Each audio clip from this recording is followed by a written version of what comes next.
अस्सलाम वालेकुम। आज हमारा चैप्टर नंबर 11 होम्योस्टेसिस का दूसरा टॉपिक है। 11.2 होम्योस्टेसिस इन ह्यूमंस, इंसानों में homeostasis. Like other complex animals, human have also highly developed system for homeostasis. दूसरे पेचीदा जानवरों की तरह इंसान में भी होम्योस्टेसिस के लिए तरक्की याफ्ता सिस्टम पाए जाते हैं। The following areas The followings are the main organs which work for homeostasis. मंदरजा झेल वो अहम ऑर्गन्स हैं जो होम्योस्टेसिस के लिए काम करते हैं। 3 पॉइंट्स हमें दिए गए हैं। Lungs remove excess carbon dioxide and keep it in balance. फेफड़े जिस्म से ज़ायद कार्बन डाइऑक्साइड निकालते हैं और इनकी मिकदार में तवाज़न रखते हैं। Skin performs role in the maintenance of body temperature and also remove excess water and salts. जिल्द जिस्म का दर्जा हरारत बरकरार रखने में किरदार अदा करती है और जिस्म से फालतू पानी और नमकियात भी खारिज करती है। थर्ड एंड लास्ट पॉइंट है the kidney filters excess water and salt, urea, uric acid etcetera from the blood and form urine.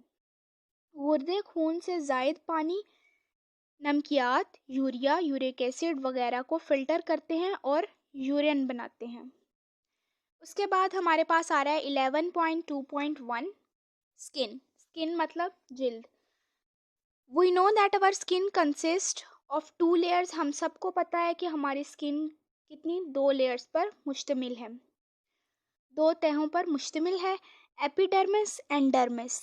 Epidermis is the outer protective layer without blood vessels, while dermis is the inner layer containing blood vessels, sensory nerves, endings, sweat and oil glands, hair and fat cells.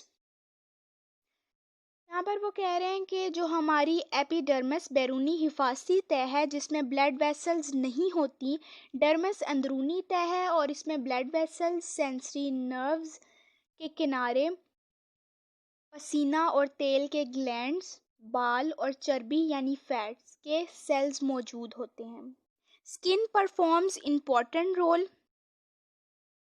जो skin है वो एक अहम किरदार अदा करती है in the regulation of body temperature. The thin layer of fat cells in the dermis stimulates the body contraction of small muscles attached to hairs from goosebumps. It creates an insulating blanket to warm air. जिस्म का दर्जा हरारत control करने में जिल्द अहम किरदार अदा करती है। डर्मिस में मौजूद फैट सेल की बारीक तह जिस्म में हरारत आने जाने के लिए जिल्द के गैर मौसल बनाती है। बालों के साथ लगे छोटे मसल्स के सिकुड़ने से जिल्द पर थरथराहट की कैफियत होती है। इससे जिल्द पर गर्म हवा का एक गैर मौसल गिलाफ बन जाता है। उसके बाद हमारे पास वो कह रहे हैं Similarly, skin help in providing cooling effect when sweat is produced by sweat glands and excess body heat escape through evaporation. Metabolic waste such as excess water, salt, urea and uric acid are also removed in sweat. वो कह रहे हैं इसी तरह जिल्द जिस्म को ठंडक भी देती है जब पसीना बनाने वाले ग्लैंड्स पसीना बनाते हैं और इसकी इवेपोरेशन होने पर जिस्म की फालतू हरारत निकल जाती है। पसीने के ज़रिए जिस्म से फालतू नमकियात, यूरिया और यूरिक एसिड भी निकाले जाते हैं। उसके बाद हमारे पास आ रहा है 11.2.2 लंग्स। लंग्स फेफड़े। यहाँ पर वो कह रहे हैं कि इन द प्रीवियस चैप्टर, पिछले चैप्टर में वी हैव लर्न, हमने पढ़ा है how lungs maintain the concentration of carbon dioxide in blood, कि किस तरह से जो खून में कार्बन डाइऑक्साइड के इर्तिकास को मुस्तकिल रखते हैं। Our cells produce carbon dioxide when they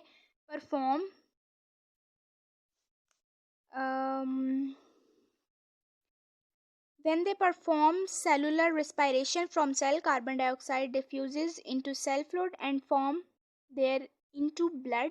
Blood carries carbon dioxide to lungs from where it is removed in air. उसके बाद हमारे पास आ रहा है 11.13 the urinary system.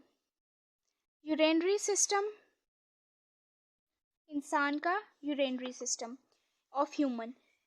The excretory system of humans is also called urinary system. इंसान के excretory system को urinary system भी कहा जाता है. It is formed, ये बना होता है of one pair of kidney, गुर्दों के एक जोड़े से, a pair of ureters के एक जोड़े से, urinary bladder से, and urethra और urethra से. Kidney filter blood to produce urine. Kidney जो है वो खून को फिल्टर करती है, किस लिए? यूरिन को प्रोड्यूस करने के लिए, यूरिन खारिज करने के लिए. And the ureter carry urine from kidney to urinary bladder. और जो किडनी है, यूरेटर क्या करता है? वो कैरी करता है यूरिन को गुर्दे से यूरिनरी ब्लैडर तक. उसके बाद जो ब्लैडर होता है वो टेम्परेरी स्टोर करता है यूरिन को, आर्जी तौर पर यूरिन को स्टोर कर लेता है अपने पास, until it is released from body, जब तक वो जिस्म से निकल ना जाए. Ureter is the tube, ureter एक ट्यूब है दैट कैरीज यूरिन, जो कि कैरी करती है यूरिन को फ्रॉम यूरिनरी ब्लैडर से to the outside of body, जिस्म से बाहर निकालने तक. उसके बाद हमारे पास आ रहा है स्ट्रक्चर. 11.3.1 है structure of kidney. Kidneys are dark red bean shaped organ. जो किडनी है वो गुर्दा गहरे सुर्ख रंग के लोबिये के बीच की शक्ल के ऑर्गन है. Each kidney is 10 centimetre long, 5 centimetre wide and 4 centimetre thick and weight about 20 grams. इसका एक किडनी 10 सेंटीमीटर लंबी होती है, 5 सेंटीमीटर चौड़ी होती है, 4 सेंटीमीटर थिक होती है, मोटी, और उसका वेट तकरीबन 20 ग्राम होता है. They are placed against the back wall of abdominal cavity just below डायाफ्रागम.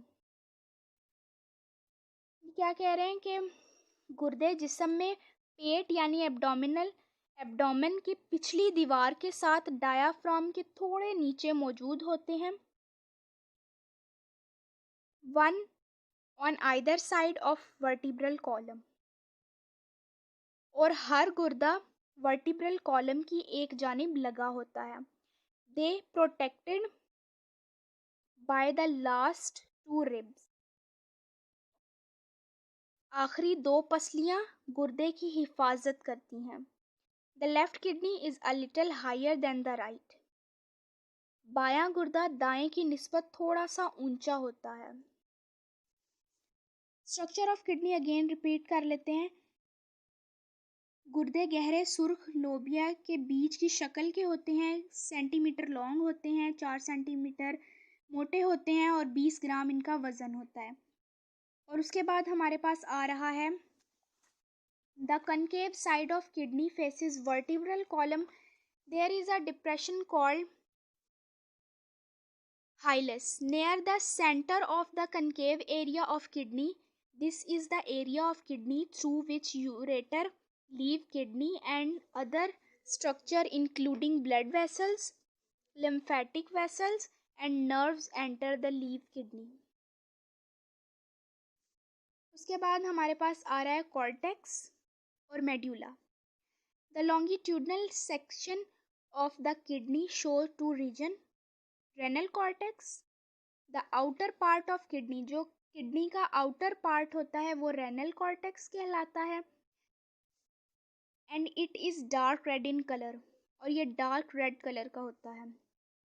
While जो इनर पार्ट होता है उसको रेनल मेड्यूला कहते हैं. And is pale red in colour, और वो पेल रेड मतलब डार्क रेड से थोड़ा हल्का रेड होता है. Renal medulla consists of several cone-shaped areas called renal pyramids. Renal medulla consist होता है कई cone shape areas पर, जिसको हम renal pyramids कहते हैं. Renal pyramids project into a funnel-shaped cavity called renal pelvis, which is base of ureter. उसके बाद नीचे हमें कह रहे हैं the functional unit of the kidney is called nephron, जो किडनी का फंक्शनल यूनिट है वो नेफ्रॉन होता है। There are over 1 million nephron in each kidney. 1 million nephron होते हैं एक किडनी में। There are 2 part of nephron, renal corpuscles and renal tubule.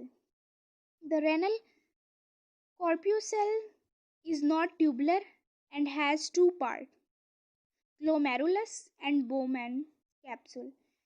Glomerulus is a network of capillaries while Bowman's capsule is a cup-shaped structure that encloses glomerulus. The renal tube is the part of nephron which starts after Bowman's capsule. Its first portion is called proximal convoluted tube. Next portion is U-shaped and is called lobe of Henle. The last portion of renal tube is the distal convoluted tubule. The distal convoluted tubule of many nephrons open in a single collecting duct. Many collecting ducts join together to form several hundred capillary ducts which drain into renal pelvis. Diagram देख लेते हैं जो हमें kidney की दी गई है। Renal cortex है जो हमने पढ़ा है, आउटर पार्ट होता है किडनी का। उसके बाद हमें रेनल मेड्यूला दिया गया है जो कि inner. Renal cortex dark red colour में होता है, रेनल मेड्यूला पेल रेड कलर में होता है। उसके बाद रेनल पैरामिड्स दिए गए हैं, ये पैरामिड्स ट्रायंगल शेप में जो हमें दिए हुए हैं। उसके बाद आ रहा है इस साइड पे रेनल आर्टरी। रेनल आर्टरी है ग्रीन कलर के उसमें, रेड कलर के उसमें, और रेनल वेन है ब्लू कलर में। रेनल पेल्विस दिया गया है हमें जो हमने पढ़ा है, और फिर यूरेटर। नेक्स्ट हमें जो डायग्राम दी गई है उसको देख लेते हैं। रेनल पैरामिड है किडनी के अंदर की बिल्कुल ये है renal pyramid, collecting duct, distal convoluted tubule, proximal convoluted tubule, glomerulus है, ब्यूमन कैप्सूल है, और उसके बाद असेंडिंग लिम्स है, लोब ऑफ हेनले है, डिसेंडिंग लिम्स है। लोब ऑफ हेनले में 2 तरह के लिम्स आ रहे हैं, डिसेंडिंग लिम और असेंडिंग लिम। यूरेटर में कलेक्टिंग डक्ट है, और फिर उसके बाद इसमें